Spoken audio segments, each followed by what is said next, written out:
Welcome back to the Deep Dive. So today we're tackling a massive topic you've brought us sources for. We are diving deep into the Mughal Empire. It's a huge subject, yeah. And one that I think a lot of people feel they know. Right. The Taj Mahal comes to mind. Exactly, the Taj Mahal.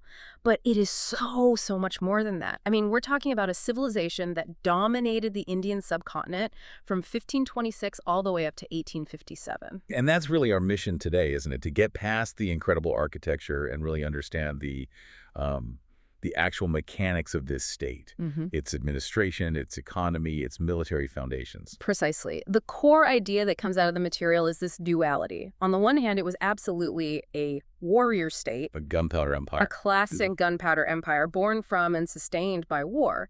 But at the same time, it created this administrative system that could, equalize and placate all these incredibly diverse cultures. So you use force to create the space for a really sophisticated bureaucracy. That's the idea. Okay, so before we get into the nitty-gritty of that bureaucracy, let's talk about the name.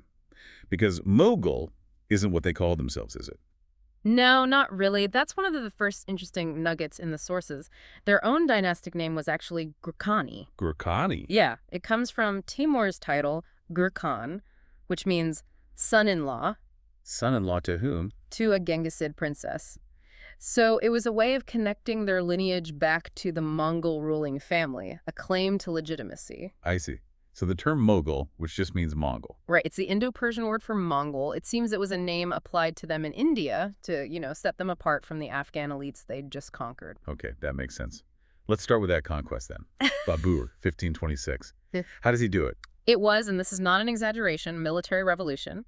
Babur, who's descended from both Timur and Genghis Khan, faces this much larger army of the Delhi Sultanate at the First Battle of Panipat. And he wins.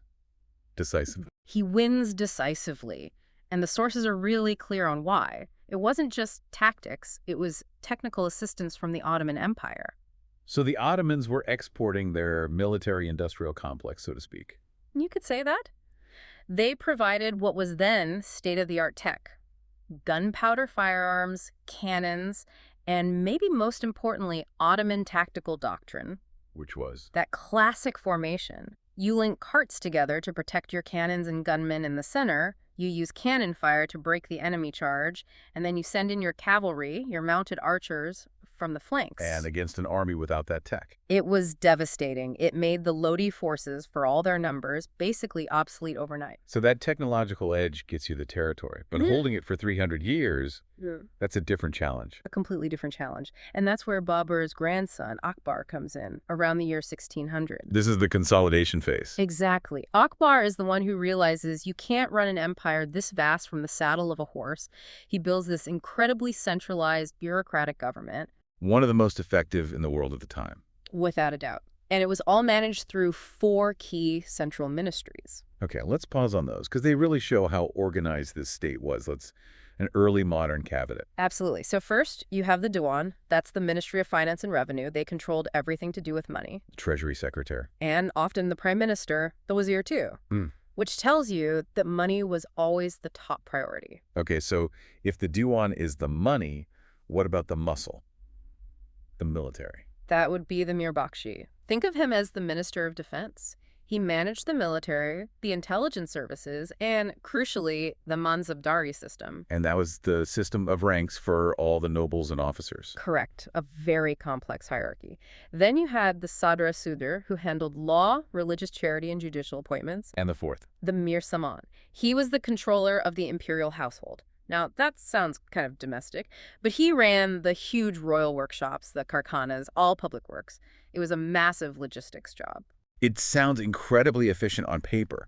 How did the system actually look on the ground across, this huge subcontinent? It was a deep hierarchy. The empire was divided into provinces, the subas. Each one had a governor, a subadar. A mini emperor almost. In a way. And then those provinces were broken down into smaller districts, the sarkars, and finally into the basic unit, the pargana. Every level had its own officials. So the bureaucracy reached right down to the local level. And that deep reach is what enabled the economic story. Which is, I think, the real aha moment in these sources. The numbers are just mind-blowing. They really are. Up until 1750, Mughal India was responsible for 24.5% of the entire world's manufacturing output. 24.5%. Let's just sit with that. We're not talking about a regional power here. This was a central pillar of the global economy, Yeah. a kind of proto-industrialization. And it was all built on a foundation of agricultural taxes, but the way they did it was genius. The sources say taxes were well over half the output of a peasant cultivator. That seems incredibly high. It's a very high extraction rate, yes. But here's the clever part.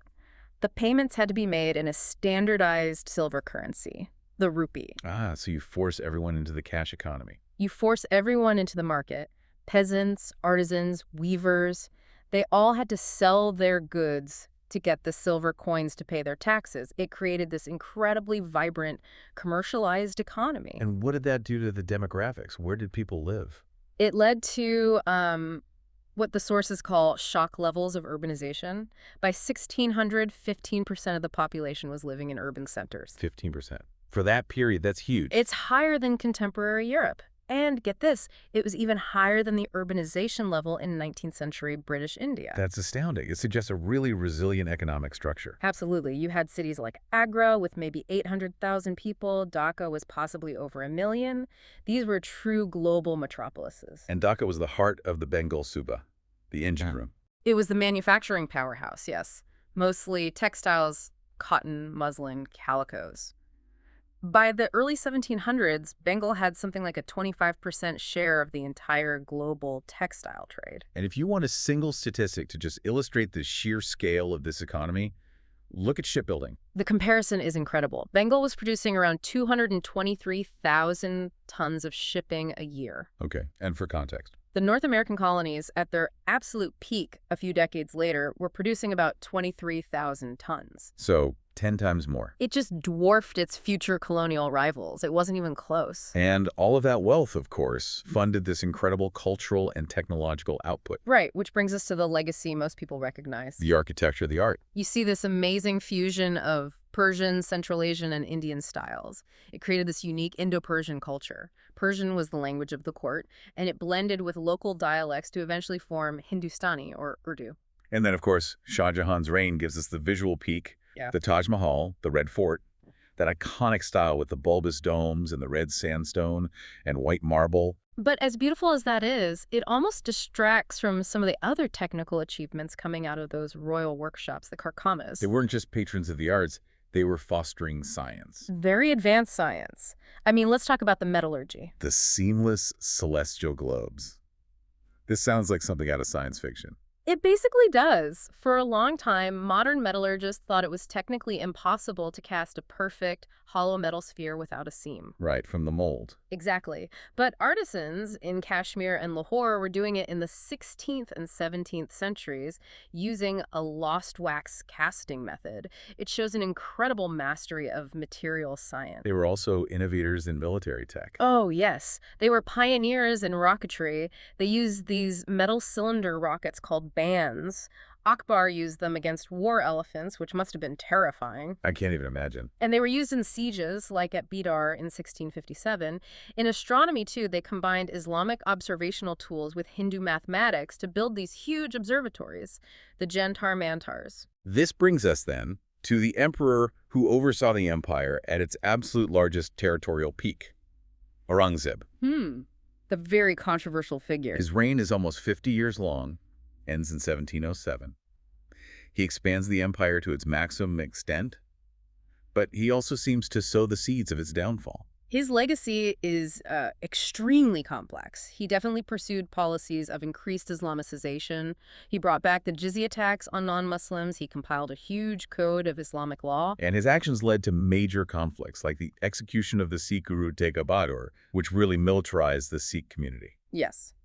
But the sources we're looking at offer a more nuanced view than just, blaming it all on religious intolerance. How so? Well, for one thing, the data shows Aurangzeb actually employed significantly more Hindus in his bureaucracy than any of his predecessors. That's a surprising fact. It is. And he continued to fund non-Muslim institutions.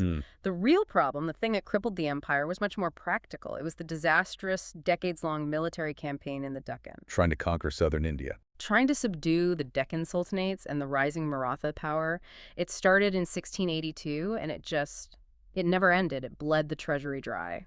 And so after his death in 1707, with the state already weakened, the collapse is shockingly fast. It really is. The whole central structure just disintegrates in about 15 years. You have this series of weak rulers, constant civil wars. I mean, in the year 1719 alone, there were 4 different emperors. And they weren't really emperors, were they? They were puppets. Complete puppets of powerful nobles like the Sayyid brothers, who were the real kingmakers. The whole administrative system started to break down because the center couldn't pay its officials anymore. So the very bureaucracy that made the empire strong became the vector of its collapse. And then came the final killing blow from the outside. Nader Shah's invasion. The ruler of Persia. He invades from 1738 to 1740, sacks Delhi, carries off the peacock throne, and just empties the treasury. That destroys not just the finances, but the prestige, the aura of invincibility. Completely.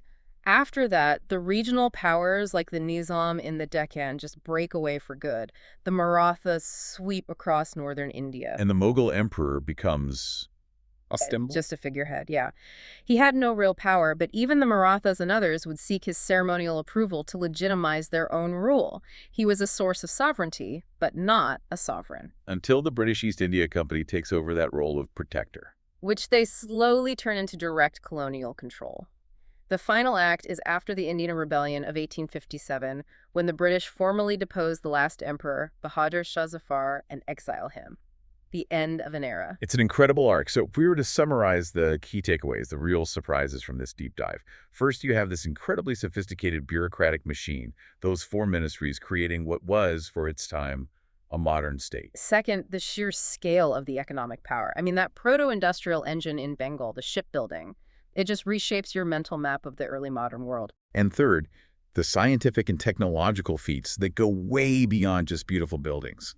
The seamless globes, the military rocketry. And why this all matters, I think, is that the Mughal system proves that you could have immense centralized wealth and global power before the Industrial Revolution. It was built on rational taxation, monetization, and this incredible urban concentration. Which leads us to a great final thought to leave you with.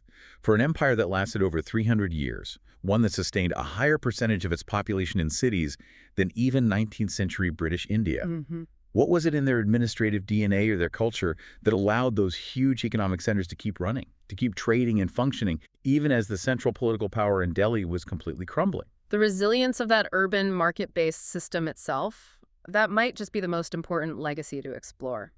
Something for you to think about.